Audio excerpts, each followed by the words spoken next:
നമ്മൾ ഈ ഹോട്ടലിലെല്ലാം പോയിട്ട് ഈ മസാല ദോശ ഓർഡർ ചെയ്ത് കഴിഞ്ഞാല് വലിയൊരു പ്ലേറ്റിൽ അത് കൊണ്ടുതരും അല്ലെ. അതിലിങ്ങനെ കുറെ പോർഷൻസ് ആയിട്ട് അതിലൊക്കെ ഇങ്ങനെ ഓരോ കളറില് നല്ല ഭംഗിയിൽ ചട്നി ഇങ്ങനെ നിറച്ചിട്ടുണ്ടാവും അല്ലെ. അപ്പൊ ഇന്ന് ഞാൻ ഉണ്ടാക്കാൻ പോകുന്നത് അങ്ങനെയുള്ള കളർഫുൾ ആയിട്ടുള്ള ഒരു 4 ചട്നിയാണ്. അപ്പൊ ചട്നി പറയുമ്പോൾ ഒന്നാമത്തെ ചട്നി നമ്മുടെ തേങ്ങാ ചട്നിയാണ്, വൈറ്റ് ചട്നിയാണ്. രണ്ടാമത്തത് തക്കാളി കൊണ്ടാണ് ഉണ്ടാക്കുന്നത്, തക്കാളി ചട്നിയാണ്. മൂന്നാമത്തത് ഉള്ളി വെച്ചിട്ടാണ് ഉണ്ടാക്കുന്നത്. അത് ആയി വരുമ്പോ ഒരു ഓറഞ്ച് കളറിലായി വരും, നമുക്ക് നോക്കാം എങ്ങനെയാണെന്ന്. പിന്നെ നാലാമത്തത് ഒരു പച്ച ചട്നിയാണ്, ഞാൻ മല്ലിയില വെച്ചിട്ടാണ് ഉണ്ടാക്കുന്നത്. അപ്പൊ തുടങ്ങിയാലോ. അപ്പൊ ആദ്യം നമ്മൾ ഉള്ളി ചട്നിയാണ് ഉണ്ടാക്കാൻ പോകുന്നത്. അപ്പൊ അതിനുവേണ്ടി ഞാൻ ഒരു കടായി ഗ്യാസ് ഓപ്പൺ ചെയ്തിട്ട് വെച്ചിട്ടുണ്ട്. അപ്പൊ നമ്മുടെ കടായി ഒന്ന് ചൂടായി വരുമ്പോ ഇതിലേക്ക് നമുക്ക് വെളിച്ചെണ്ണ ഒരു ടേബിൾ സ്പൂണ് ഒഴിക്കാം. ഇതിലേക്ക് നമ്മൾ ആദ്യം ആഡ് ചെയ്യുന്നത് നമ്മുടെ കടലപ്പരിപ്പാണ്.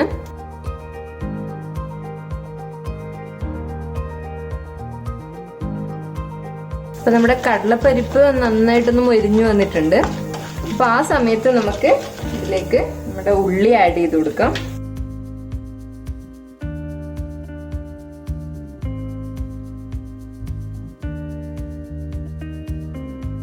ഇനി ഞാൻ ഇതിലേക്ക് ആഡ് ചെയ്യാൻ പോകുന്നത് വെളുത്തുള്ളിയാണ്. ഞാൻ ഇവിടെ ഒരു 3 അല്ലി വെളുത്തുള്ളിയാണ് ചേർത്തിട്ടുള്ളത്.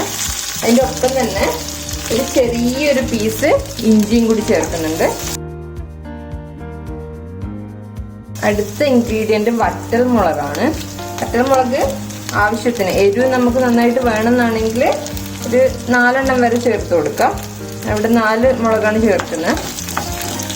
ചട്നിയൊക്കെ കഴിക്കുമ്പോൾ കുറച്ച് എരിവിൽ കഴിക്കുന്നതാണല്ലോ രസം.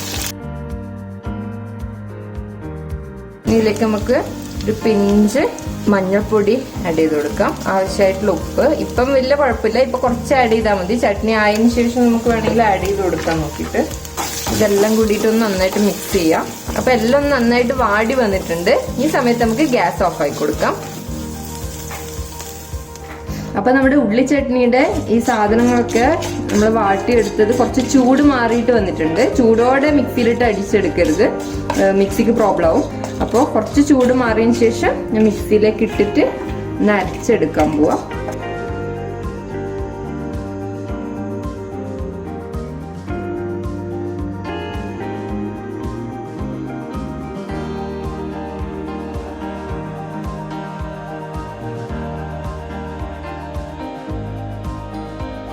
അപ്പൊ അടുത്ത് നമ്മൾ തക്കാളി ചട്നിയാണ് ഉണ്ടാക്കാൻ പോകുന്നത്. അപ്പൊ അതിനു വേണ്ടി ഞാൻ ഇവിടെ ഒരു പാനാണ് കടായിക്ക് പകരം എടുത്തിട്ടുള്ളത്. കാരണം നമുക്ക് ഒരുപാട് സാധനങ്ങൾ ഒരുമിച്ചിട്ട് ഓയിലിട്ടിട്ട് ഒന്ന് വാട്ടിയെടുക്കുക വേണ്ടത്. അപ്പൊ ആദ്യം ഞാൻ കുറച്ച് വെളിച്ചെണ്ണ ഒഴിക്കാൻ പോവാണ്.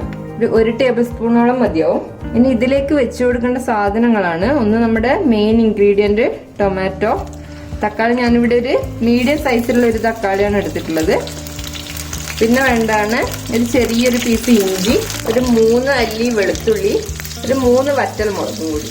അപ്പൊ ഇത് നമ്മൾ ഒരു മീഡിയം ഫ്ലെയിമിൽ വെച്ചിട്ട് ഒന്ന് വാട്ടിയെടുക്കുകയാണ് വേണ്ടത്. തക്കാളിയൊക്കെ ഓരോ സൈഡിലേക്ക് മാറ്റി മാറ്റി ഇട്ട് കൊടുക്കാം. ഇതുണ്ടാക്കുമ്പോൾ മെയിനായിട്ട് ശ്രദ്ധിക്കേണ്ടത് ഈ തക്കാളി പച്ച നമ്മൾ ഈ ഓയിലിലേക്ക് ഇട്ട് കൊടുക്കുന്നുണ്ട്. അതിന്റെ വെള്ളം നന്നായിട്ട് പൊട്ടിത്തെറിക്കാൻ ചാൻസ് ഉണ്ട്. അപ്പൊ ഒന്ന് ശ്രദ്ധിച്ചിട്ടൊക്കെ ചെയ്യാം.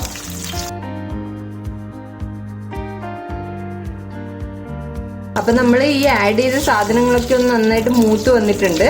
അപ്പൊ ആ ഒരു സമയത്ത് നമ്മൾ ഇത് വേറൊരു പ്ലേറ്റിലേക്ക് കോരിയെടുക്കുക. ഈ വറ്റൽ മുളകൊക്കെ പെട്ടെന്നാവും കേട്ടോ, കരിയാൻ സമ്മതിക്കരുത്. നന്നായിട്ടൊന്ന് വാടുമ്പോൾ തന്നെ വേണമെങ്കിൽ ഒന്ന് കോരിയെടുക്കാം. വറ്റൽ മുളകൊക്കെ ചൂടാവുമ്പോൾ നല്ലൊരു സ്മെല്ലാണ്. അപ്പൊ ഇത് ഞാൻ ഇതിലേക്ക് പ്ലേറ്റിലേക്ക് മാറ്റിയെടുത്തിട്ടുണ്ട്. അപ്പൊ നമ്മൾ തക്കാളി ചട്നി ആക്കുന്ന സമയത്ത് ഞാൻ എന്താ ചെയ്തെന്ന് വെച്ചാൽ ഇതൊന്ന് ചൂട് മാറിയ ശേഷം ഈ തക്കാളിയുടെ തോലൊക്കെ ഞാൻ ഒന്ന് മാറ്റിയെടുത്തിട്ടുണ്ട്.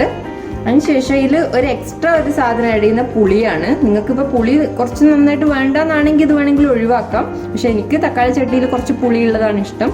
അപ്പോൾ ഞാൻ ഒരു ചെറിയൊരു അളവിൽ പുളി ഇവിടെ എടുത്തിട്ടുണ്ട്. അപ്പൊ ഇത് ഞാൻ ജാറിലേക്ക് ഇട്ടിട്ട് ഇത് നന്നായിട്ട് പേസ്റ്റ് ആയിട്ട് അടിച്ചെടുക്കട്ടെ.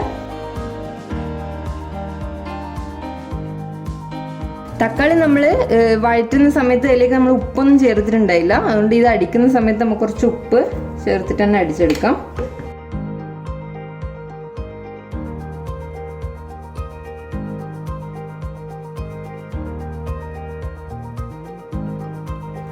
അടുത്ത് നമ്മൾ ആക്കാൻ പോകുന്നത് മല്ലിയില ചട്നിയാണ്. അതിനുവേണ്ടി നേരത്തെ നമ്മൾ തക്കാളി വാട്ടിയെടുത്ത് അതേ പാൻ തന്നെയാണ് ഞാൻ യൂസ് ചെയ്യുന്നത്. അതിൽ ഓയിലൊന്നും ഒഴിക്കേണ്ട ആവശ്യമില്ല. ഇതിലിപ്പോൾ ഓയിലൊന്നും ഇല്ല, ജസ്റ്റ് നേരത്തെ ആക്കിയതിൻ്റെ ആ ഒരു ഇത് മാത്രമാണ്. അതിലേക്ക് ഞാൻ 1 ടേബിൾ സ്പൂണ് നമ്മുടെ കടലപ്പരിപ്പ് ആഡ് ചെയ്യാണ്.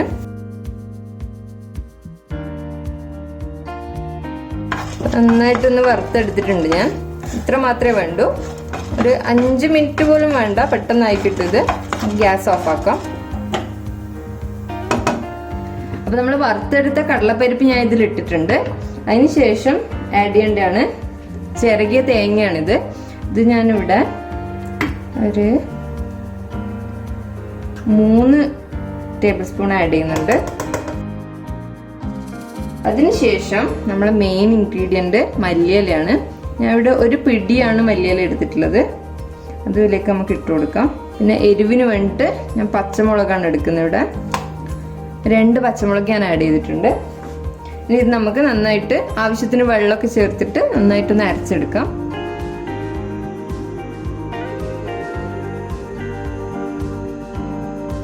അപ്പോൾ നമ്മുടെ മല്ലിയില ചട്നി ഇവിടെ റെഡി ആയിട്ടുണ്ട്. അപ്പോൾ ഇതിൽ നമ്മൾ ലാസ്റ്റ് ചെയ്യേണ്ട കാര്യം എന്താ വെച്ചാൽ, ഞാൻ ഇവിടെ ഒരു 1/4 മുറി ചെറുനാരങ്ങ എടുത്തിട്ടുണ്ട്.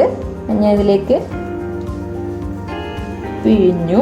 നമ്മൾ നേരത്തെ മിക്സിയിലിട്ട് അടിക്കുന്ന സമയത്ത് നമ്മൾ ഇതിൽ ഉപ്പ് ചേർത്തിട്ടുണ്ടായിരുന്നില്ല. അപ്പോൾ ഈ സമയത്ത് തന്നെ വേണ്ട ഉപ്പും കൂടി ആഡ് ചെയ്ത് കൊടുക്കാം.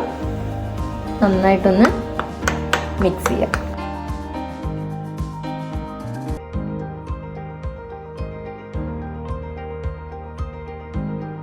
അപ്പോൾ അടുത്ത് നമ്മൾ സിമ്പിൾ ആയിട്ടുള്ള ചട്നിയാണ്, തേങ്ങാ ചട്നിയാണ്. അപ്പോൾ അതിന് വേണ്ടിയിട്ട് ഞാനിവിടെ ഒരു 3 ടേബിൾ സ്പൂണോളം, കുറച്ച് കൂടിയാലും കുറഞ്ഞാലും കുഴപ്പമില്ല, തേങ്ങ എടുത്തിട്ടുണ്ട് ചിരകിയത്. കുറച്ച് മാത്രം, ഒരു 1/4 കഷ്ണം ഉള്ളി ഞാൻ മുറിച്ചത് ആഡ് ചെയ്യുന്നുണ്ട്. എരിവിന് വേണ്ടിയിട്ട് പച്ചമുളകാണ് എടുക്കുന്നത്. 2 പച്ചമുളകാണ് ഞാൻ എടുത്തിട്ടുള്ളത്. ഇതിൽ നമ്മൾ പുളിക്ക് വേണ്ടിയിട്ട് യൂസ് ചെയ്യുന്നത് തൈരാണ്, വേറൊന്നല്ല. അപ്പോൾ പുളി നിങ്ങൾക്ക് വേണ്ടാന്നാണെങ്കിൽ ഇങ്ങനെ അടിച്ചെടുത്താലും നല്ല ചട്നി ആയിട്ട് തന്നെ കിട്ടും. അപ്പോൾ എനിക്ക് കുറച്ച് പുളിയുള്ളതാണ് ഇഷ്ടം. അപ്പം ഞാനിവിടെ 2 ടീസ്പൂണ് തൈരാണ് എടുത്തിട്ടുള്ളത്. ഇതിലേക്ക് ആവശ്യമുള്ള ഉപ്പ് നമുക്ക് ചേർക്കാം. ഇത് നന്നായിട്ട് നമുക്ക് അരച്ചെടുക്കാം.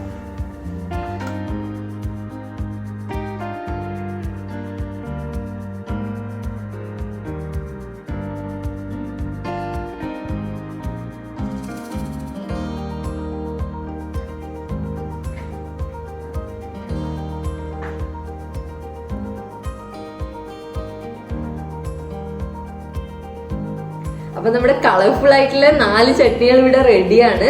ഇതിൽ ഞാൻ ഈ മല്ലിയില ചട്നിയും തേങ്ങാ ചട്നിയും പൊതുവെ ബ്രേക്ക്ഫാസ്റ്റിനാണ് യൂസ് ചെയ്യാറ്. നമ്മൾ ഈ ദോശ ഇഡ്ഡലിയൊക്കെ ആക്കി കഴിഞ്ഞാൽ പെർഫെക്റ്റ് ആയിട്ടുള്ള കോമ്പിനേഷൻ ആണ്. ഈ ഉള്ളി ചട്നിയും തക്കാളി ചട്നി ചോറിന് ഭയങ്കര പെർഫെക്റ്റ് ആണ്. അതിൻ്റെ ഒപ്പം ഉള്ളി ചട്നി നമുക്ക് കൂട്ടുന്നതിന് കുഴപ്പമൊന്നുമില്ല, നല്ല ടേസ്റ്റിയാണ്. പക്ഷേങ്കിൽ ഈ ഉള്ളി ചട്നി ഉണ്ടല്ലോ, ഈ മസാല ദോശ ആയി കഴിഞ്ഞാൽ ഭയങ്കര ടേസ്റ്റാണ് അതിൻ്റെ ഒപ്പം കഴിക്കാൻ വേണ്ടിയിട്ട്. അപ്പൊ ഈ 4 ചട്നിയും എല്ലാവരും പോയിട്ടൊന്ന് ട്രൈ ചെയ്ത് നോക്കുക, എല്ലാവർക്കും ഇഷ്ടപ്പെടും. അപ്പൊ ട്രൈ ചെയ്യാൻ പോകുന്നതിന് മുന്നേ പെട്ടെന്നൊന്ന് ആ സബ്സ്ക്രൈബ് ബട്ടൺ ഒന്ന് ക്ലിക്ക് ചെയ്തിട്ട് തന്നെ പോവുക.